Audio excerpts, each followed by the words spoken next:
السلام علیکم ورحمۃ اللہ وبرکاتہ۔ اللہ سبحانہ و تعالی ہم سب کو ہمیشہ اپنی رحمتوں کے سائے میں رکھے، تمام دیکھنے اور سننے والے احباب آپ کی مشکلات آسان فرمائے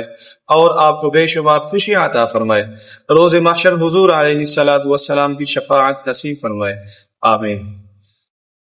آج ایک اہم مسئلہ ہے، انشاءاللہ ہم پہلے اس کو حل کریں گے۔ بھائی ہمارے پاس تشریف لائے ہیں، ان کے ہاں ایک مسئلہ ہے کہ مولانا صاحب ایک بچی ہے شادی شدہ، اور خاوند اس کو نہ اپنے گھر آنے دیتا ہے اور نہ اس کو طلاق دیتا ہے۔ اس کا کہنا ہے خاوند کا کہ میں تمہیں ایسے ہی سزا دوں گا۔ تو آیا کہ وہ بچی دوسرا نکاح کر سکتی ہے یا اسی کے نکاح میں بیٹھے؟ اس کے لیے شرعی حکم کیا ہے؟ یہ بھائی ہمارے پاس تشریف لائے ہیں اس مسئلے کو معلوم کرنے کے لیے۔ تو میں نے کہا مولانا صاحب کو بھی تکلیف دی ہے، ہم نے بلایا ہے، تکلیف تو نہ سمجھے، نیک کام ہے، اللہ تعالیٰ ہم سب کو صحیح راستے پر چلنے کی توفیق عطا فرمائے۔ انشاءاللہ اس کی وضاحت مولانا صاحب سے ہم پوچھ لیں گے۔ نحمده ونصلي على رسوله الكريم، اما بعد فاعوذ بالله من الشيطان الرجيم، بسم الله الرحمن الرحيم، وإن خفتم شقاق بينهما فابعثوا حكما من أهله وحكما من أهلها، صدق الله العظيم۔ بڑا اہم مسئلہ قاری صاحب نے آپ پوچھا ہے ان بھائی صاحب کے توسل سے کہ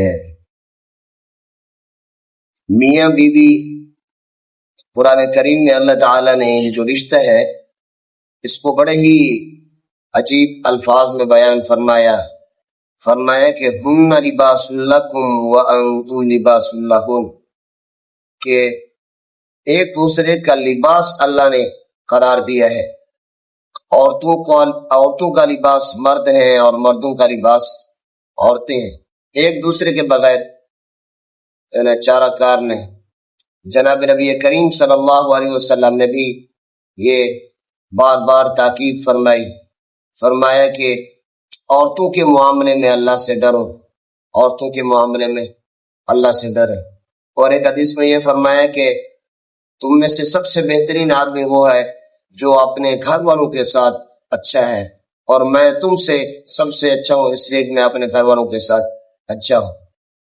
جہاں تک اس مسئلے کا تعلق ہے کہ ایک شخص ایسا ہے جو اپنی نکاح کے بعد اپنی بیوی کو اپنے پاس بھی نہیں رکھنا چاہتا اور نہ اس کو طلاق دیتا ہے، نہ اس کو گھر آباد کرنے دیتا ہے، نہ نفقہ، کوئی بھی صورت نہیں ہے، تو اس کا شرعی حکم کیا ہے اس کو ذرا ہم تفصیل سے بیان کریں گے۔ سب سے پہلی بات یہ ہے کہ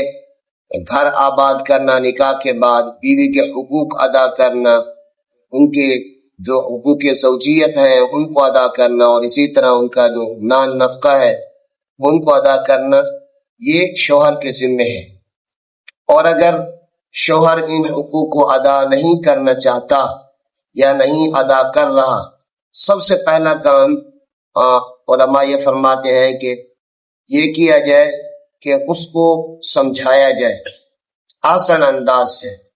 اس کو احساس دلایا جائے، قرآن اور احادیث سے جو بیوی کے حقوق ہیں ان کو وہ بتلائے جائے، جو چھوٹے موٹے مسائل ہیں جو حل ہو سکتے ہیں ان کو حل کیا جائے دونوں طرف سے۔ ابھی جو آیت مبارکہ سورہ نساء کی ہم نے تلاوت کی ہے اس میں یہی ہے کہ حکما من آلہ و حکما من آلہا، اللہ تعالیٰ فرما رہے کہ میاں بیوی دونوں کے خاندانوں سے جو اچھے لوگ ہیں، سمجھدار لوگ ہیں، معاملے کو حل کر سکتے ہیں، دونوں کو بٹھایا جائے اور معاملے کو حل کرنے کی کوشش کی جائے کہ گھر کو کسی طرح آباد کر لیں۔ اور شوہر کو یہ سمجھایا جائے کہ اگر آپ ان کو نہیں رکھنا چاہتے تو پھر ان کو ایسے خواہ مخواہ لٹکا کر رکھنا یہ شرعاً جائز نہیں ہے، بہت بڑا جرم ہے۔ اگر وہ سمجھ جائے تو ٹھیک ہے، اور اگر وہ نہ سمجھے اور طلاق بھی نہ دے تو پھر عورت کے لیے ایک اور راستہ شریعت نے رکھا ہے، وہ ہے جسے فلو کہتے ہیں۔ فلو کی صورت یہ ہوتی ہے کہ عورت یہ کہے کہ جتنا میرے شوہر نے مجھے حق مہر دیا یا جو مقرر ہے جو انہوں نے دینا ہے میں اس کو معاف کر دیتی ہوں، اس کا مطالبہ میں نہیں کرتی، اگر یہ ہوا ہے تو میں اس کو واپس کر دیتی ہوں، تو یہ میرا راستہ چھوڑ دے، مجھے آزاد کر دے، مجھے طلاق دے۔ اور اگر یہ خلو کی صورت بن جائے تو پھر عورت کو چاہیے کہ وہ اپنی عدت گزارے، یعنی 3 ماہ جن کو ہم مخصوص ایام ہوتے ہیں، عورت کی 3 ماہواریاں بھی کہتے ہیں، جب یہ گزر جائے تو اب عورت کو چاہیے کہ وہ دوسری جگہ نکاح کرے۔ مولانا آپ کی بات کو ٹوک رہے ہیں، یہ پرچہ لکھا ہوا ہے، یہ بھائی کہتے ہیں، ان کو میں نے کہا آپ خود اپنا مسئلہ بیان کریں، میں نے کہا کہ مجھے اردو بولنے میں ذرا مسئلہ ہے تو اسی لیے ہم نے لکھ لیا ہے۔ یہ کہتے ہیں ہم نے اپنے بڑوں کو بھی بھیجا ہے، کافی سارے ایسے احباب ہیں جن کو ہم نے بھیجا ہے، لیکن یہ مسئلہ وہ حل نہیں کرتے، اور یہ کہتے ہیں کہ ہم ابھی تک عدالت نہیں گئے، اور عدالت جانے سے پہلے ہم نے کہا کسی عالم سے یا کسی مفتی سے پتہ کر کے اس کے بعد ہی ہم اگلا قدم اٹھائیں گے۔ اگلی صورت یہی ہے کہ اب انہوں نے جب برادری لیول پر کام کر لیا اور پھر بھی شوہر جو ہے نا وہ اس پر تیار نہیں ہے، نہ گھر آباد کرتا ہے، نہ عورت کو طلاق دیتا ہے، اب یہ ہے کہ عورت 2 گواہوں کے ساتھ کسی مسلمان جج کے پاس جائے اور ان کے سامنے اپنی ساری صورت رکھے۔ پہلے سب سے پہلا کام یہ ہوگا کہ اپنے نکاح کو 2 گواہوں کے ساتھ ثابت کرے گی کہ میرا واقعی اس آدمی کے ساتھ نکاح ہے۔ پھر اپنے جو مسائل ہیں کہ وہ گھر آباد نہیں کرنا چاہتا، افہام و تفہیم کے باوجود بھی وہ نہیں ماننے پر راضی نہیں ہے اور نہ ہی میرے حقوق ادا کرتا ہے، اب وہ ان مسائل پر 2 گواہوں کو پھر پیش کرے گی کہ یہ 2 بندے، 2 گواہ جو ہے نا، یہ گواہ ہیں 2 آدمی کہ وہ کسی بھی صورت یعنی صورت میں گھر آباد کرنے پر راضی نہیں ہے۔ اب جو ہے نا قاضی جج جو ہے وہ کیا کرے گا، اب جج اس شوہر کو بلائے گی، اگر شوہر آ جائے تو پھر جج اپنے انداز سے اس مسائل کو حل کرنے کی کوشش کرے گا، اور اگر شوہر جج کے بلانے پر بھی حاضر نہیں ہوتا،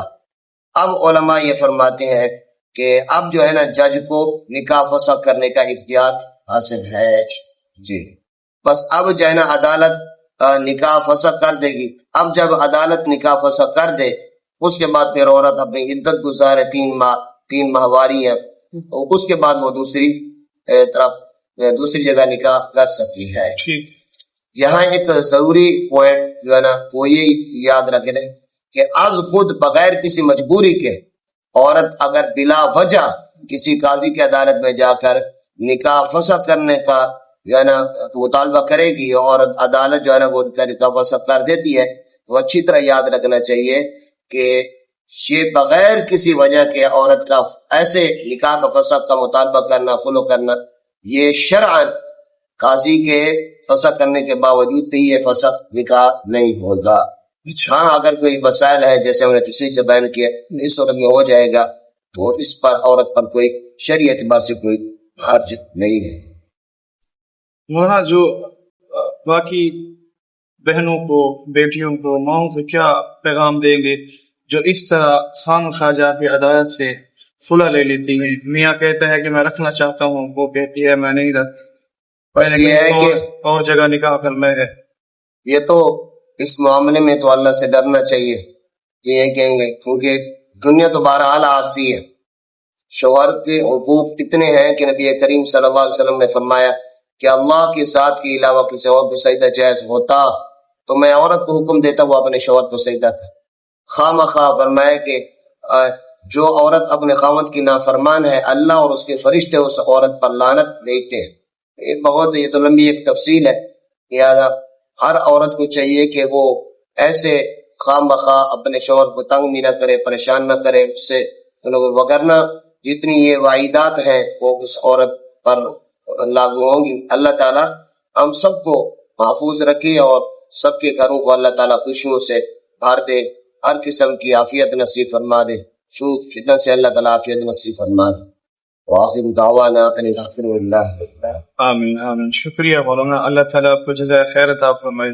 مولانا صاحب نے بڑے احسن طریقے سے ہمیں مسئلہ سمجھایا ہے۔ ہم اللہ تعالیٰ سے دعا کرتے ہیں کہ تمام امت مسلمہ کی گھر ایسے شاد و آباد رہے، اللہ تعالیٰ سب مسلمانوں کے گھر ٹوٹنے سے بچائے۔ آپ بھی ہمارے لیے دعا کیا کریں، ہم بھی انشاءاللہ آپ کے لیے دعا کرتے رہتے ہیں۔ جزاکم اللہ خیرا کثیرا.